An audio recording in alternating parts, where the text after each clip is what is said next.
Good morning or good afternoon or good evening, wherever you are in the world. Talent Finders would like to welcome author, inspirational speaker, motivational coach, Jenny Powers. So, welcome, Jenny. Thank you. I am honored to be here. I am a huge fan of yours, Karen, and I'm thrilled to be a part of Talent Finders and to get to chat all things empowered. Thank you. So, I would like to obviously congratulate you on all your achievements. So, can you share with us how your entrepreneurial journey started? Absolutely. It actually was a dream. I don't know, this was maybe 8 or 9 years ago, and I was living in LA at the time, and I woke up in the middle of the night, and I sort of thought, wow, the Empowered Woman, that's a great name for a company. My last name is Powers, my middle initial is M. And I thought, wow, what a cool name. Kind of feels meant to be. At this time, I didn't even know about websites and buying domain names and all of that stuff. And did a little research and realized the Empowered Woman was already purchased. And then signed up for an email blast. If it became available the next morning, I got a email saying it was actually available for purchase. And I bought the domain. Wow, that's Yeah, amazing. very divine guidance. So it was actually, and looking back on that, it's really kind of a great story because I'm not someone who sort of grew up with much of a spiritual background or even an entrepreneurial background. And so it really was, a very simple story about inspiration came in, a very unexpected form. And so since then I've really been connected to, feeling this connection to the empowered woman and that it's my mission and sort of my journey. So in a very sweet way, it came to me in a dream. Wow, that's amazing. So, what would you say some of your biggest lessons and learnings have been within your career or within your, throughout your career? Of course, gosh, there's so many. I would say, in this moment, I would say resilience really is one of Mm, the lessons I've learned. I think that the older I get, obviously the wiser I get, the more experienced I am, the more things I've been through. And I really think that, in life, obviously, as we're going through COVID, resilience is something that's important for everyone and challenging in ways. But I think as an entrepreneur, when I started out, I didn't think it would be this challenging, or which sort of leads me to another lesson, which sort of goes hand in hand, which I think is patience. And I yes. just think that the journey is long and winding, but I'm really realizing that every step on my journey and every challenge, every roadblock, every obstacle really is teaching me something and leading me to to a better place. And in my book, I write about going through a lot of changes and really authentically believing that I want to go through all of these things in life so that I can sort of look every woman in the eye and say, yes, I know how you feel, not from a necessarily an empathetic perspective, but more from a compassionate perspective of, I've been there, I know how you feel, and you're going to get through this, and we're walking the walk together. So I'd say, resilience, patience, and then, connection. This is the Yes. perfect example of you and I are sharing this space, and that inspires me, and so women sharing their story, whether it's me sharing my own story, and kind of the truth and realness and authenticity of it, but also, giving a platform for women like you, leaders, people that are, inspired to create ways for us all to connect through our stories. I think that especially in the time of social media, we can all think that everyone else is having the perfect life and has the perfect day and Yeah, but no. it's not like that. Very much behind the scenes, it's a different Correct. story. Correct. So I think connecting, in our truth, and I know that's one of the things I love best about you in the short time I've known you is that you're very real, very grounded, and your desire to help is just so authentic. Thank you. So, you're the founder of the Empowered Women. So, can you share with the audience more about this for those who don't know? Absolutely. So the sort of global mission of the Empowered Woman is to transform the world by awakening every woman to her best self. So that is the mission of my heart. It's what I sort of lead with in everything that I create. I'm an author. I wrote a book called Empowered: The Woman's Guide to Following Your Heart. It is a inspirational guidebook of 100 kind of guiding truths that I believe are essential when you follow your heart everything from, cherish your body to endure rejection, to move mountains, to take action, and it's written in a very, as I said before, from a humble perspective. I very much am the author of the book, but also the reader. I pick it up and think, wow, I need this today. So I think that is what first started kind of my journey with the Empowered Woman. It's at the core of who I am and the mission of it. From there, I've expanded. So I created something called the Empowered Woman Experience, which is a copy of my book, Empowered Journal, that I created, something called the Empowered Workbook, which takes each of the 100 guiding truths of my book.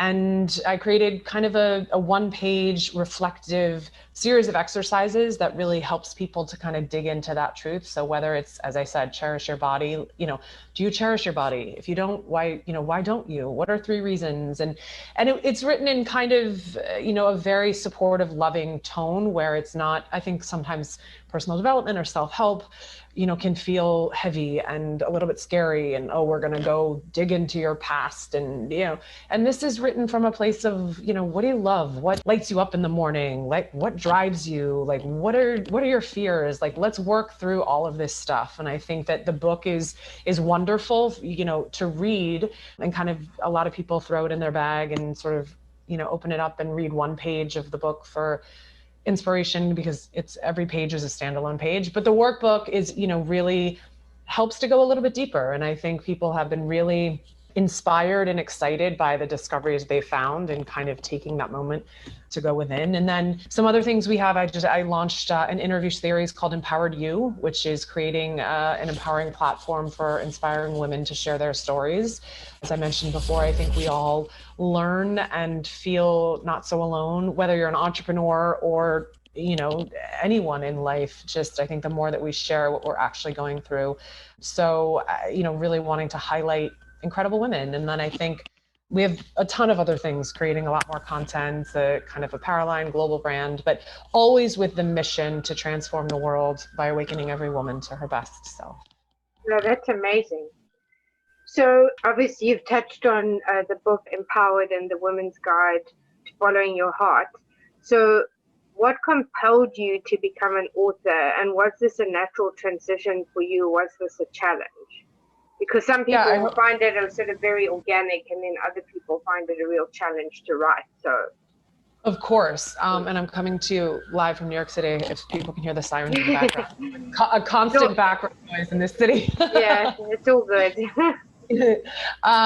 So it's actually a very interesting story. I've been writing my whole life, where I traveled around the world, and I really, at 17, I went and lived in France, and I always had a journal. Like, I always would buy these kind of beautiful quilted journals, and I love to write, and I love to sort of chronicle my journey, but I never thought about writing a book. Either I didn't really think I could, or I'm not exactly sure. But I would say, 6 or 7 years ago, I was living in Los Angeles, and I used to be an actress, and then I sort of left the talent side of it and went on the executive side and was working for an offshoot of one of the big studios, and had a really good life in LA, and really, felt like I was sort of in a good place. And then I had a conversation with my dad one day, and he said, it sounds like, what you're doing doesn't feel important to you. And he said it in sort of a very loving way of, you're someone who's driven for great things. And something about that word important, like, really resonated with me. And it sort of made me stop and think and say,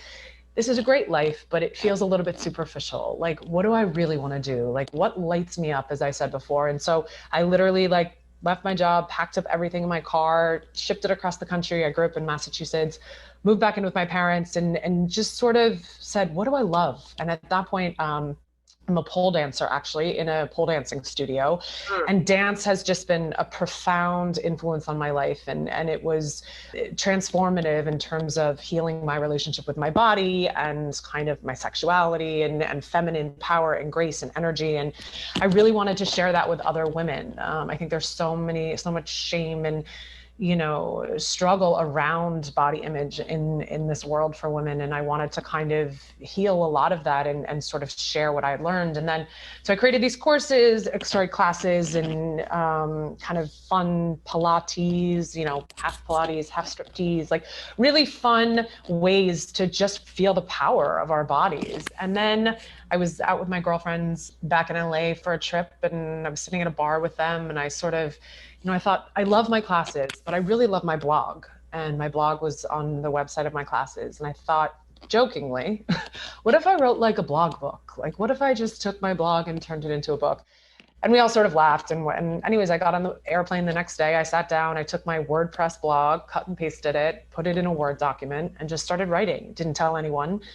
And for 4 months, I would go to Starbucks each day. I would sort of write when my parents went to bed. Like, I kind of had this secret passion, and I didn't really know what I was doing. But 4 months later, I had written my book. Wow. And it's one of the coolest things I've done. And I feel so grateful that I just said yes to that journey, and that I now have this book that hopefully can inspire people everywhere. That's amazing. So what would you say some of your biggest career highlights have been for you? And maybe there's multiple, but what really stands out for you?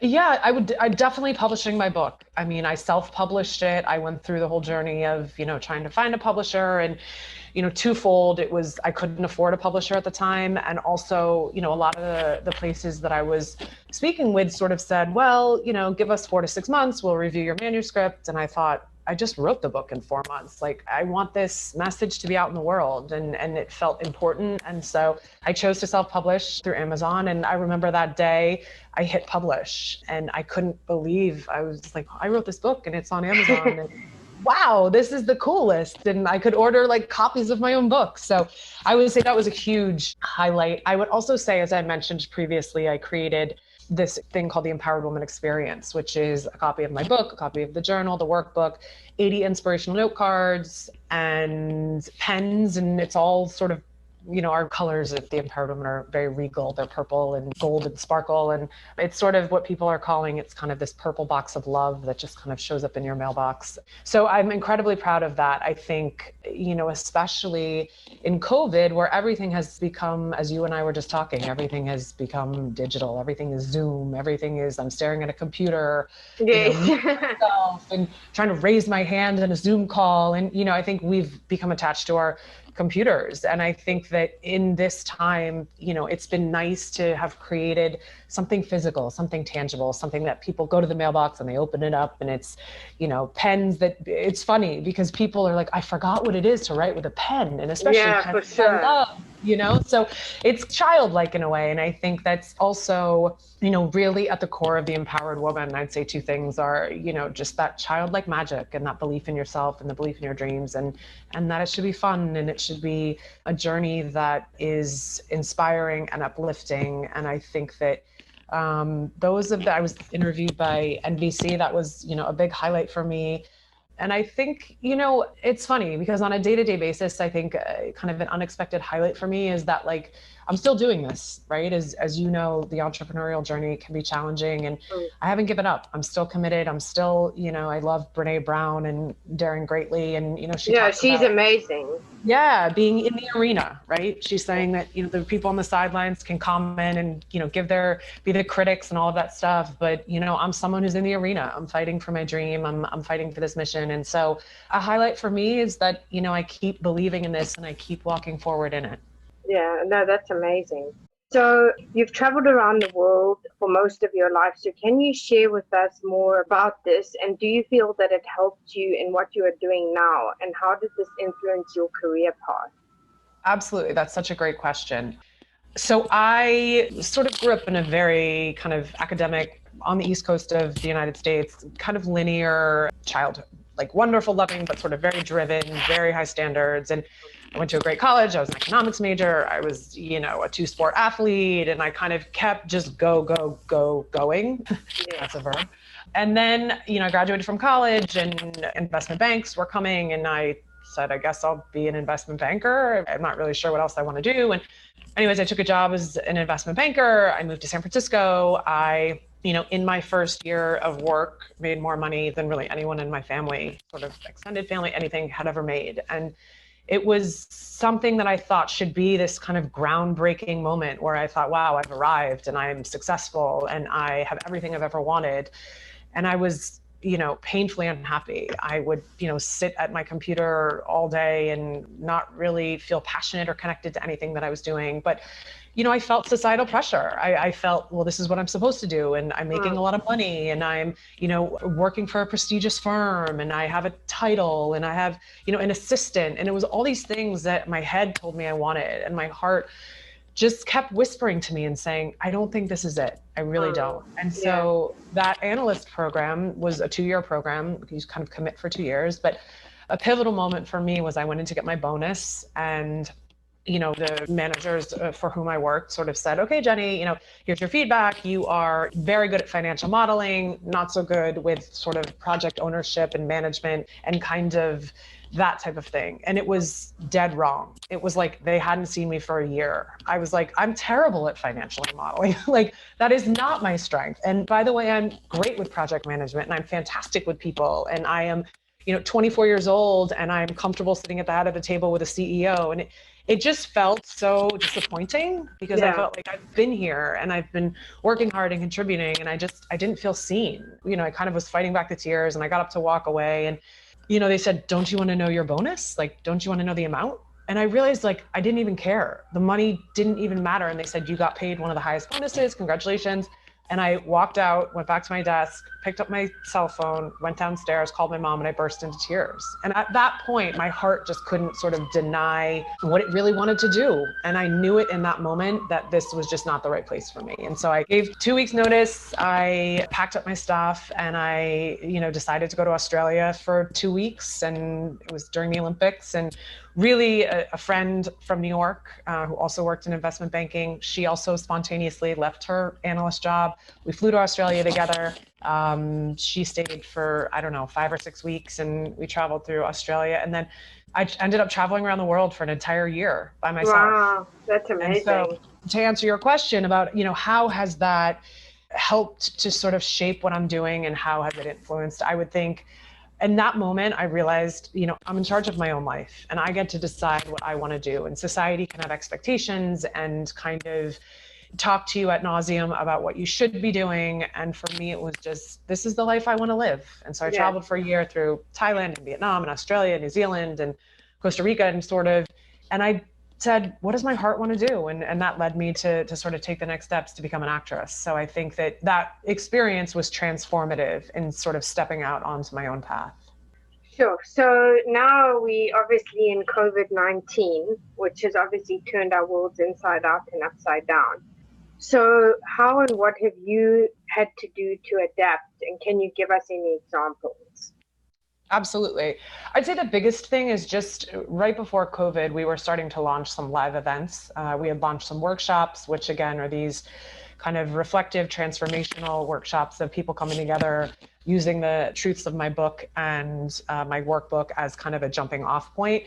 And then obviously, as everyone knows, live events were sort of shut down. So we really kind of had to put that on hold. And, I think everyone says the word of COVID is pivot. And so we had to pivot into online learning and sort of digital courses and, really trying to build an audience and build our community through, a lot more Facebook groups and Facebook lives and Instagram lives and really, Zoom calls. And so really trying to take the content of my book, of my workbook, of these inspirational quotes and the message of the empowered woman and package it, differently, where I'm able to, get it to people. And I think it's been such a learning curve. I think for everyone it has been, but I feel proud that we've sort of found a way. We're creating something now called 100 Days of You, which is going to be kind of a 3-month journey. Each day going through a page in the workbook, building a community, building, accountability partners, celebration partners, people who kind of want to go through this journey together. And, until live events open up again and we're able to sort of build out those, we're going to be doing, a ton of kind of weekend conferences and just, those really transformational experiences where you go in kind of seeking to uncover your greatest desires and your greatest dreams. And so I think that the live events to the digital was a huge shift for me personally. the sort of work from home, we have two kids, the homeschooling balance of, oh my gosh, we're all in one space. And how do I do a call, and how does my boyfriend do a call, and how do the kids, get on their Zoom homeschooling? So I think there's been, for me, I can tend to be kind of very neat and very organized and a little bit of a control freak. I've really had to relax and sort of say, we're all in this together. If, the kids are yelling in the background of a Zoom call or a podcast or a, TV interview, like, this is my life. And so I think that those have been two, huge changes. And I think that those are ways that, again, personally, I'm missing people, especially as a New Yorker. Of course. Hugging people and going to bars and going to restaurants and going to concerts and just being in that energy. I've really had to work to find ways to stay connected to my family, my friends, and people that I love and care about, and also to find inspiration. I mean, I love meeting new people. I love hearing new stories. I love going out for a coffee and talking to the woman in front of me at Starbucks and being inspired by that. So I think that's been another shift, is to keep myself inspired with kind of new experiences, new energy, and new inspiration. Yeah, absolutely. So that leads me to the two final questions. What are the three key pieces of advice you would give to other entrepreneurs? And what legacy would you like to leave, or how would you like to be remembered? Of course. I think I touched on it a little bit, earlier. I think patience, resilience, and connection are sort of definitely key pieces. And I say the one that I would add to that is to have fun. I think that for me, I can get really serious with it and feel the pressure and the burden of really believe I'm, meant to be the next Oprah, but oh my goodness, my life looks nothing like Oprah's right now. Or, my talk show hasn't taken off yet, or my book hasn't sold millions of copies. Like, I think that you can get very kind of weighed down by the pressure and the stress and the unknown when you're an entrepreneur. And I think that, certainly, as I said, to be patient in your journey. It will happen. The timing is, divine. You're needed in this world. It might not be on your timing, but you'll go through challenges, to be resilient and, to really try to stay connected to other people who are walking the same walk, who are following their hearts, who are living this story. But if you're not having fun, then I think it becomes a burden and an obligation rather than, a mission and kind of a passion. And so I think it's good for me. And I love your questions, Karen, because it really made me reflect as well. And I think that for me, I need to really kick it up a little bit in the fun department and just trying to find ways to keep me inspired and to keep it fun. Yeah, absolutely. And the final question is, what legacy would you like to leave, or how would you like to be remembered?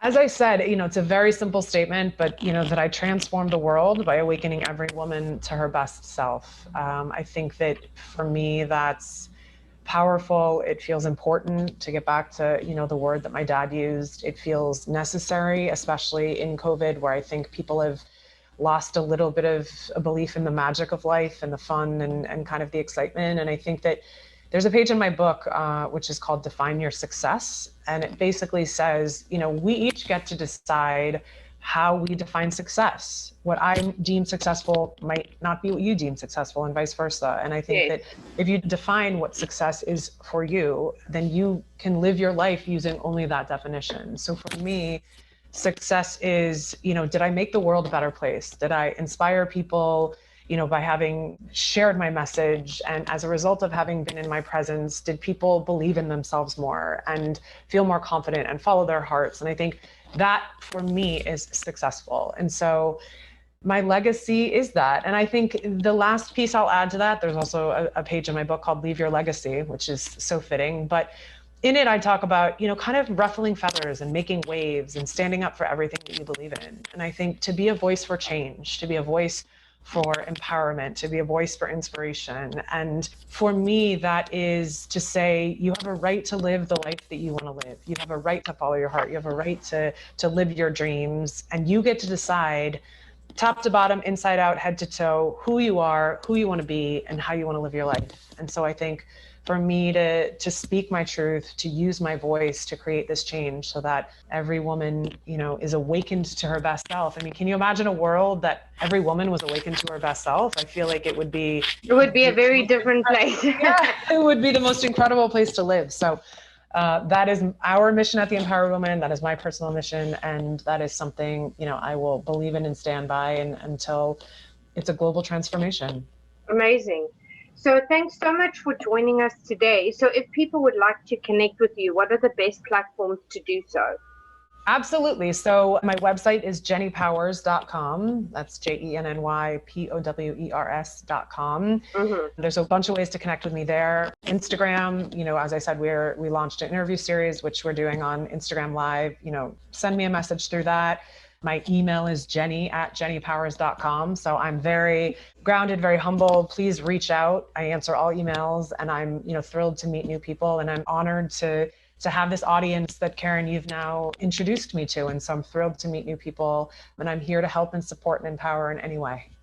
Well, thank you so much. And hopefully we can have you back in the future to see where you are in your journey. But thanks so much for joining us. Absolutely. Thank you, Karen. It's been a pleasure.